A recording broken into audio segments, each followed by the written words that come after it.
नमस्कार विद्यार्थी मित्रांनो, स्वागत आहे तुमचं आपलं चॅनल ए क्लास एज्युकेशन वरती. मित्रांनो, PSI, STI आणि ASO या तिन्ही पोस्टचा सिलेबस जो आहे तो 2023 पासून जो आहे चेंज झालेला आहे. आणि मग STI मेन्सला कोणता सिलेबस आहे हा डाऊट जो आहे मित्रांनो भरपूर जणांना होता. नक्की काय एक्स्ट्रा तुम्हाला मेन्समध्ये वाचायचं आहे तर ते आपण आजच्या व्हिडिओमध्ये सविस्तररित्या बघणार आहोत. या व्हिडिओनंतर तुम्हाला STI मेन्सच्या सिलेबस बद्दल कोणत्याही प्रकारचा डाऊट जो आहे तो राहणार नाही. जर प्रीचा सिलेबस तुम्ही बघितलेला नसेल, पूर्व परीक्षेचा सिलेबस जर तुम्हाला माहित नसेल तर याच व्हिडिओच्या डिस्क्रिप्शन बॉक्समध्ये जर तुम्ही गेलात तर त्या ठिकाणी PSI, STI आणि ASOचा प्रीचा सिलेबस जो आहे मित्रांनो तो सुद्धा मी सांगितलेला आहे. तर डिस्क्रिप्शन बॉक्समध्ये लिंक दिलेली आहे, ते जाऊन तुम्ही पूर्व परीक्षेचा सिलेबस सुद्धा बघू शकता.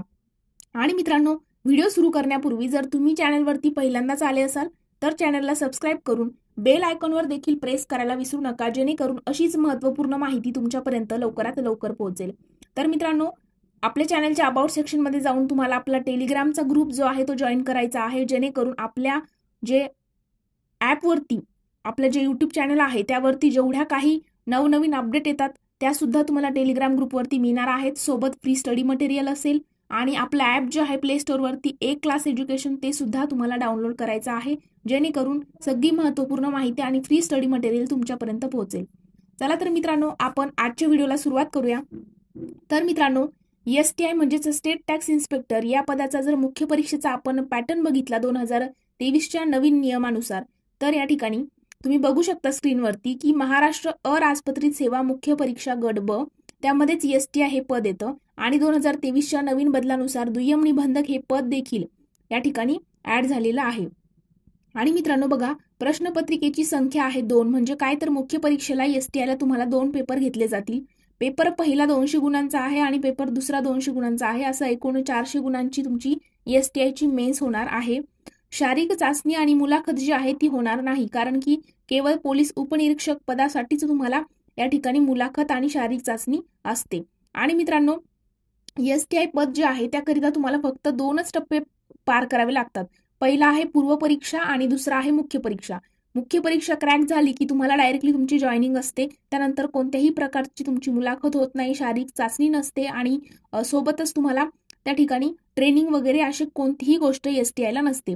जर STI पदाची माहिती पाहिजे असेल तर तीही लिंक आपल्या डिस्क्रिप्शन बॉक्समध्ये आहे. त्याच्यामध्ये वेतन वगैरे काम काय असतं सगळ्या गोष्टी मी क्लिअर केलेल्या आहेत.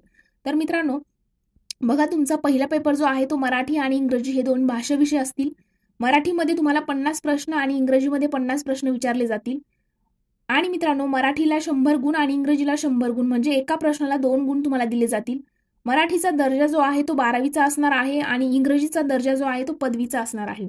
आणि मित्रांनो, मराठीचं माध्यम हे मराठी आणि इंग्रजीचं इंग्रजी, म्हणजे तुम्हाला या ठिकाणी कोणताही विषय स्किप करता येणार नाही, तो कंपल्सरी आहे. आणि मित्रांनो, मराठी इंग्रजीचे एकूण जे तुम्हाला 100 प्रश्न विचारले जाणार आहेत त्याकरिता 1 तासाची वेळ तुम्हाला म्हणजे 60 मिनिटाची वेळ दिली जाणार आहे. आणि प्रश्नपत्रिकेचं स्वरूप हे वस्तुनिष्ठ बहुपर्यायी असणार आहे. म्हणजे काय तर मल्टिपल चॉईस क्वेश्चन्स या ठिकाणी तुम्हाला विचारले जातील. म्हणजे काय तर वरती 1 प्रश्न आणि खाली 4 पर्याय असणार आहेत. दुसरा पेपर जो आहे तो तुम्हाला सामान्य अध्ययन आणि बुद्धिमत्ता चाचणीचा असणार आहे. त्यामध्ये 100 प्रश्न आणि 200 गुण दिले जातील. त्याकरिता देखील तुम्हाला 1 तासाचा वेळ आहे आणि दर्जा जो आहे तो प्रश्नांचा पदवीचा असणार आहे आणि तो सुद्धा मित्रांनो वस्तुनिष्ठ बहुपर्यायी स्वरूपाचा तुमचा सेकंड पेपर असणार आहे. आता मुख्य परीक्षेला निगेटिव्ह मार्किंग आहे का, तर यस, मुख्य परीक्षेला देखील निगेटिव्ह मार्किंग लागू आहे, या ठिकाणी विसरायचं नाही. म्हणजे तुमच्या चुकीच्या उत्तराकरिता या ठिकाणी पॉईंट म्हणजे 25% गुण जे आहे ते कट केले जाणार आहेत. तर मित्रांनो, मग अभ्यासक्रम जर आपण बघितला तर पहिला पेपर जो आहे तो मराठी आणि इंग्रजी ह्या 2 विषयांचा होतो.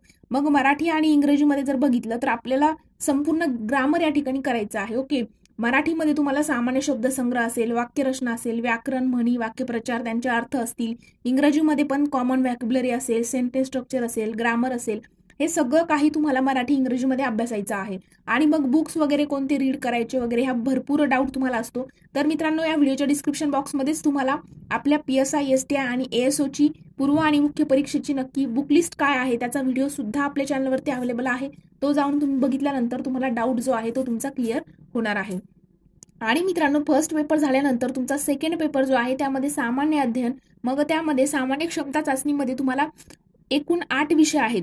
त्या 8 विषयामध्ये बघा, पहिला विषय असणार आहे सामान्य बुद्धिमापन आणि आकलन. उमेदवार किती लवकर आणि अचूकपणे विचार करू शकतो हे आजमावण्यासाठीचे प्रश्न असतात. आता याच्यासाठी काही वेगळा सिलेबस वगैरे नाही. मित्रांनो, चालू घडामोडी जर बघितलं तर तुम्हाला जागतिक तसेच महाराष्ट्रासह भारतातील चालू घडामोडी करायच्या आहेत. मग त्यामध्ये राजकीय आहेत, त्यानंतर पुरस्कार वगैरे असतील, कोणते कधी मिळाले, निधन वार्ता असतील किंवा प्रमुख नेमणुका वगैरे झालेल्या असतील. तर अशा पद्धतीच्या चालू घडामोडी ज्या आहेत त्याच्यावरती तुम्हाला प्रश्न विचारले जातात. आणि नंतर आहे माहितीचा अधिकार अधिनियम 2005 आणि महाराष्ट्र लोकसेवा हक्क अधिनियम 2015. हे दोन्ही तुम्हाला या ठिकाणी करायचे आहेत. हे पूर्व परीक्षेला नाही, मात्र मुख्य परीक्षेला ऍड झालेले आहेत.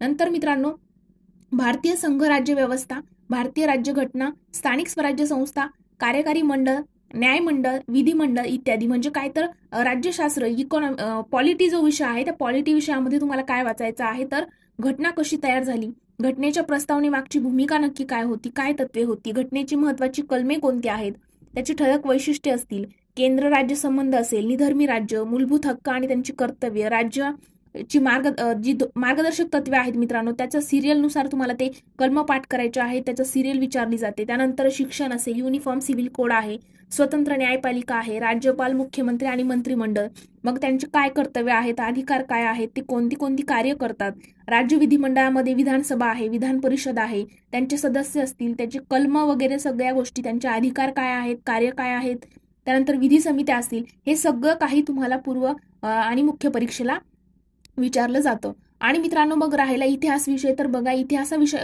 इतिहासामध्ये तुम्हाला महत्वाच्या व्यक्तींचं कार्य, समाज सुधारकांचं कार्य आहे, स्वातंत्र्यपूर्व भारतातील सामाजिक जागृतीतील वर्तमानपत्र असतील, त्यानंतर शिक्षणाचा परिणाम, स्वातंत्र्यपूर्व काळातील इतर समकालीन चळवळी आणि राष्ट्रीय चळवळी तुम्हाला इतिहासामध्ये अभ्यासायच्या आहे.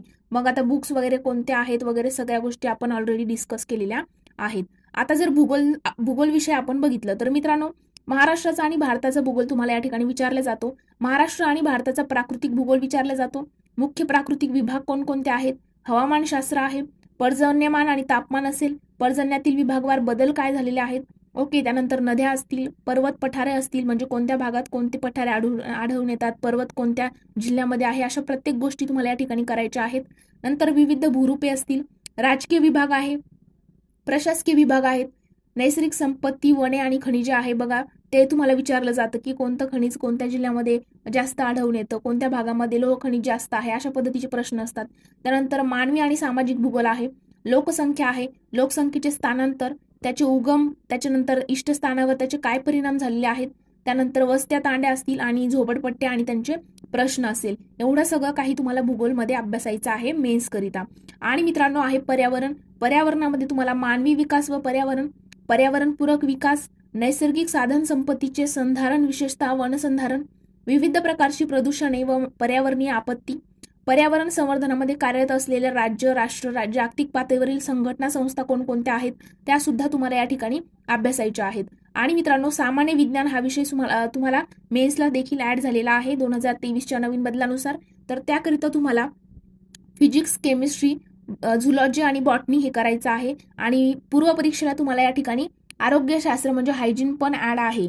आणि मित्रांनो, दूरसंवेदन, हवाई व ड्रोन छायाचित्रण असेल, भौगोलिक माहिती प्रणाली आणि त्याचे उपाययोजन वगैरे असेल, माहिती आणि संप्रेषण तंत्रज्ञान असेल, हे एक्स्ट्रा सब्जेक्ट्स तुम्हाला मेन्स करिता करायचे आहेत. आणि मित्रांनो, हा सिलेबस जो आहे तुम्हाला रोज कमीत कमी 2दा तरी वाचायचा आहे. म्हणजे एकदा सुरुवात जेव्हा करता अभ्यासाला तेव्हा एकदा डोळ्याखालून हा सिलेबस काढायचा आहे आणि एकदा रात्री तुम्ही वाचूनच झोपायचा. कारण की 2दा 3दा 4दा रिपीट करत गेल्यानंतर एकदा रिव्हिजन झाली की तुम्हाला लक्षात येतं की या पॉईंटवरती प्रश्न येऊ शकतो, हे पॉईंट त्यांनी ठळक नमूद केलेले आहेत. मग ते तुम्हाला लक्षात आल्यानंतर तुमचा अभ्यास जो आहे तो चांगल्या पद्धतीने होतो. आणि मित्रांनो, नंतरचा तुमचा विषय आहे अर्थव्यवस्था, इकॉनॉमिक्स. आता इकॉनॉमिक्समध्ये तुम्हाला समग्र लक्ष्य अर्थशास्त्र आणि भारतीय अर्थव्यवस्था, ओके. तर समग्र लक्ष्य अर्थशास्त्रामध्ये वृद्धी आणि विकास आहे, सार्वजनिक वित्त आहे, आंतरराष्ट्रीय व्यापार आणि आंतरराष्ट्रीय भांडवल कशा पद्धतीने चालतं त्या गोष्टी आहेत.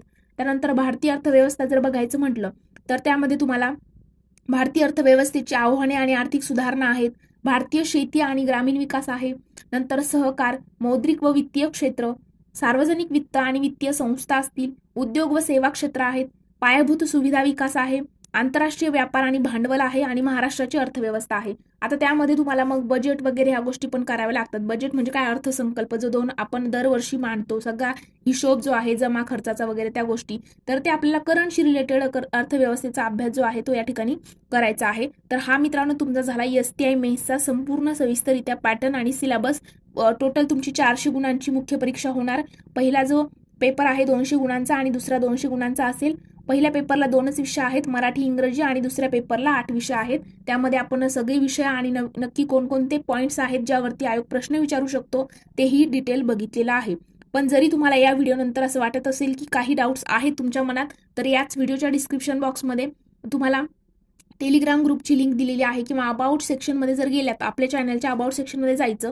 त्या ठिकाणी गेल्यानंतर तुम्हाला टेलिग्राम ग्रुपची लिंक दिलेली आहे, त्या ठिकाणी जाऊन ग्रुप जॉईन करायचा आहे आणि तुम्ही त्या ठिकाणी आम्हाला पर्सनली मेसेज करून तुमचे डाऊट विचारू शकता. आणि त्या ठिकाणी तुमच्या पर्सनली जे काही तुम्हाला डाऊट्स आहेत तुम्हाला पर्सनली रिप्लाय करून त्या ठिकाणी तुमचे सगळे डाऊट क्लिअर केले जातील, किंवा या व्हिडिओच्या कमेंट सेक्शनमध्ये तुम्ही कमेंट करूनही विचारू शकता. चला तर मित्रांनो, आज आपण इथेच थांबूया. जर तुम्हाला व्हिडिओ आवडला असेल तर नक्कीच व्हिडिओला लाईक, कमेंट आणि तुमच्या मित्रांसोबत देखील शेअर करायला विसरू नका. Thank you so much.